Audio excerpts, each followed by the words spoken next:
आदिवासी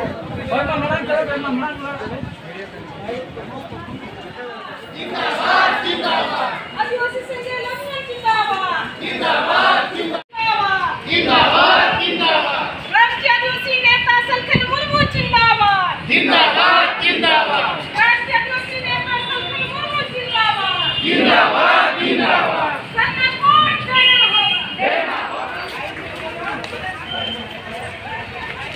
जिंदाबाद जिंदाबाद जिंदाबाद।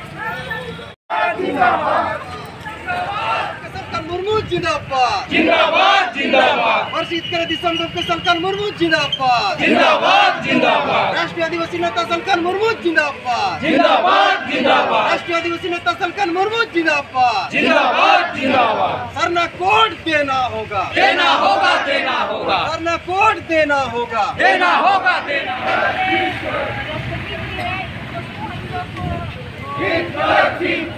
सरना धर्म के लिए बात कर रहे हैं मैडम।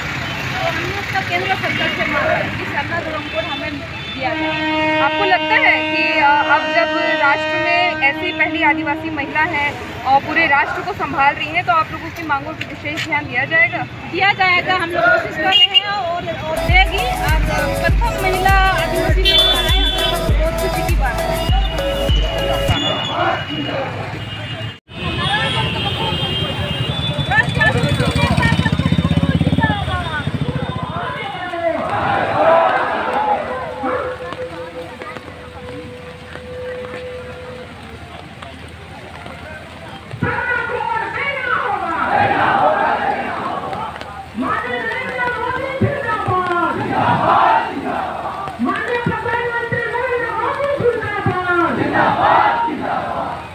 राज्य के जितने आदिवासी हैं हमको मिल के राखी आना होगा और झारखंड को बचाना होगा।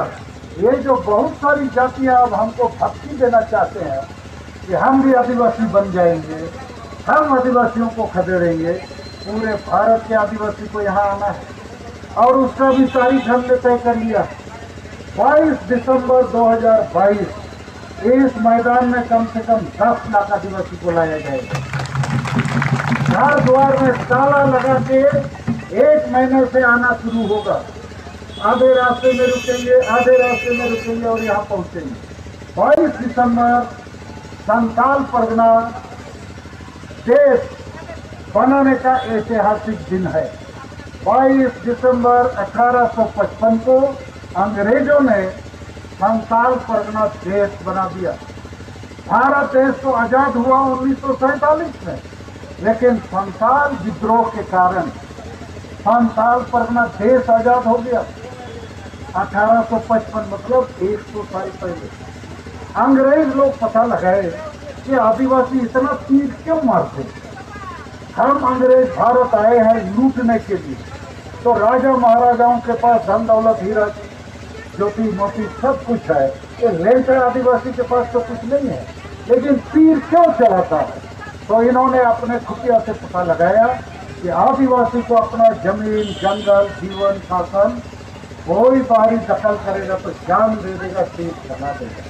तो अंग्रेज लोग बोला, अरे बेटा जंगल रख लो, जमीन रख लो, सब कुछ रख लो और तुम्हारे लिए हम कानून बना दिया, TNT कानून, SPT कानून, और संथाल परगना भी बना के दे दिया 1855 साल में।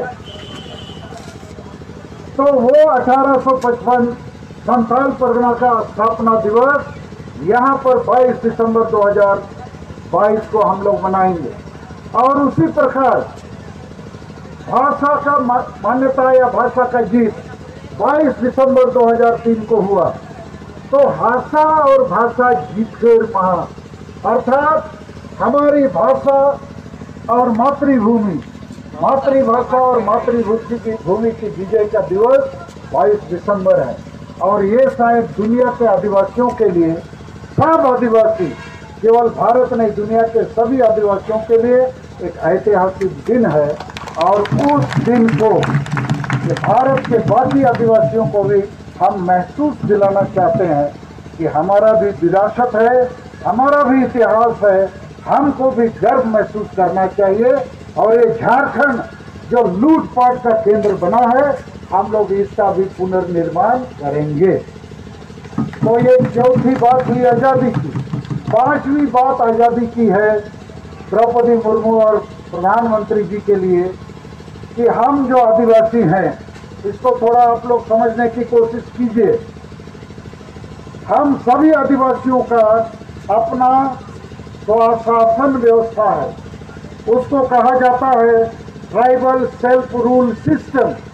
हर आदिवासी गांव में एक आदिवासी चिफ्टेन मुखिया होता है। संथाल लोग उसको माझी बाबा बोलते हैं, हो लोग उसको मुंडा मानकी बोलते हैं, और मुंडा उरांव में भी ये पढ़ा पंचायत के रूप में है।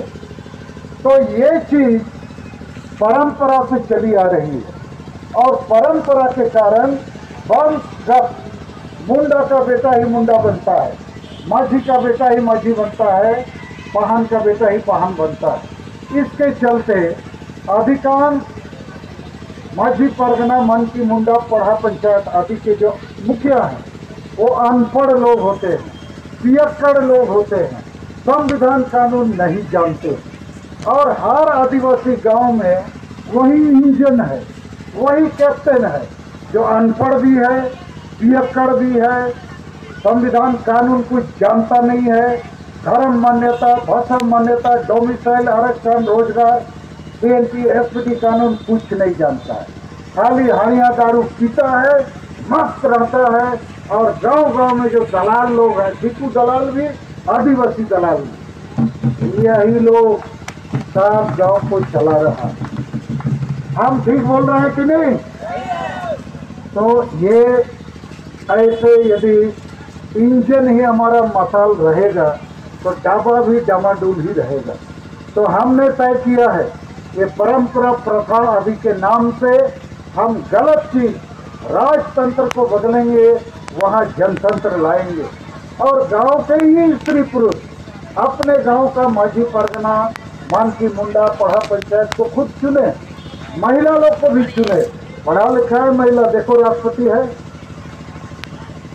तो अभी तक ये जो परंपरा के नाम से हम स्वशासन व्यवस्था में राजतंत्र चलाए हुए हैं, मूर्ख पियक्कड़ लोगों के हाथ में गांव को छोड़ दिए हैं, इसको बदलना होगा। पढ़े लिखे लोगों को गांव को चलाना होगा, तभी गांव बदलेगा। दूसरी बात, संथाल समाज में, हो समाज में, मुंडा उरांव में भी हमने पूछा कि गांव में छोटे छोटे मामलों को लेकर जुर्माना लोगों को दंडित किया जाता है, और 1 लाख 2 लाख रुपया भी दंड मांगा जाता है। और दंड पैसा कोई लोग दारू हड़िया पीता है, नाचता जाता है, किसी को भी सामाजिक बहिष्कार करता है, किसी को भी डाइन के नाम से प्रताड़ित करता है, हत्या करता है, रेप करता है, नंगा करता है। तो आदिवासी समाज में यदि ऐसा ही स्वशासन व्यवस्था चलेगा तो यहाँ होना चाहिए, तो वहाँ स्वशासन व्यवस्था चल रहा है। मैंने ये किताब छपवाया है 30 अप्रैल 2022 को। इसमें स्वशासन व्यवस्था में सुधार की बातें लिखी गई हैं, और ये राष्ट्रपति रामनाथ कोविंद से 16 मार्च 2022 को उनको दिया था। अभी की राष्ट्रपति को भी ये दिया है। आप लोग जो इसको खरीद सकते हैं, 100 रुपया दाम है, जरूर खरीदिएगा।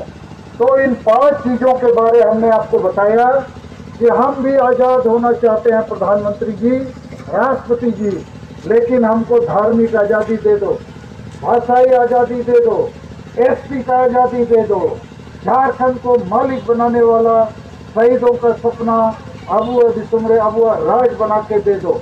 और ये जो स्वशासन व्यवस्था है उसमें जनतंत्र और संविधान लागू करने में हमको सहयोग दे दो।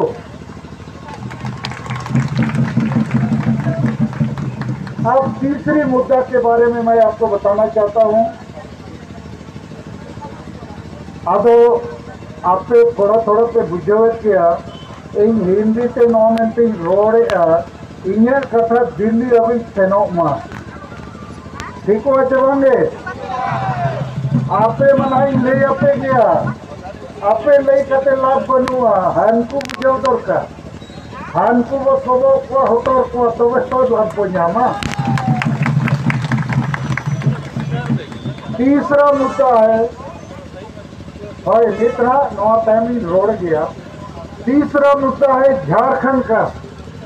मैं बहुत ईमानदारी से निर्भीकता के साथ कहना चाहता हूं कि झारखंड यदि आज बर्बादी के कगार पर खड़ा है तो इसके लिए दीकू लोग दोषीदार नहीं है, हम आदिवासी दोषीदार हैं। हमने झारखंड को लूटने मिटने के लिए पेश किया और हमारा ही लोग तो मुख्यमंत्री बन रहा है, हमारा ही लोग सबसे ज्यादा एमएलए मंत्री बन रहा है, हमारा ही लोग मुखिया प्रमुख और जिला परिषद चेयरमैन भी बन रहा है, हमारा ही आबादी सबसे ज्यादा है। यदि धनबाद बोकारो रांची जमशेदपुर का आबादी को हम फ्रीज कर दें, माने आबादी के अनुपात को जोड़ घटाव करने के समय 4 शहरों की आबादी को हम माइनस कर दें, क्योंकि यहाँ बाहरी आबादी ज़्यादा है नौकरी पेशा बिजनेस व्यापार के लिए, तो बाकी टोटल आबादी का जब हम अनुपात निकालेंगे तो आदिवासी अभी भी 60% के करीब है, ये आपको जानना चाहिए। और दूसरी चीज जानना चाहिए कि 81 विधानसभा सीट है झारखंड असेंबली में और ये 4 शहरों में मुश्किल से 10 विधानसभा होगा, तो 71 सीट जहां हम आदिवासी 50 से 60% है वहां पर है। सब आदिवासी अपना वोट को हानिया दारू चखना रुपया में नहीं बेचेगा तो हम 71 सीट जीत सकते हैं। तो मैं संक्षेप में आपको बताना चाहता हूं, झारखंड में हम आदिवासी अभी भी मालिक बन सकते हैं।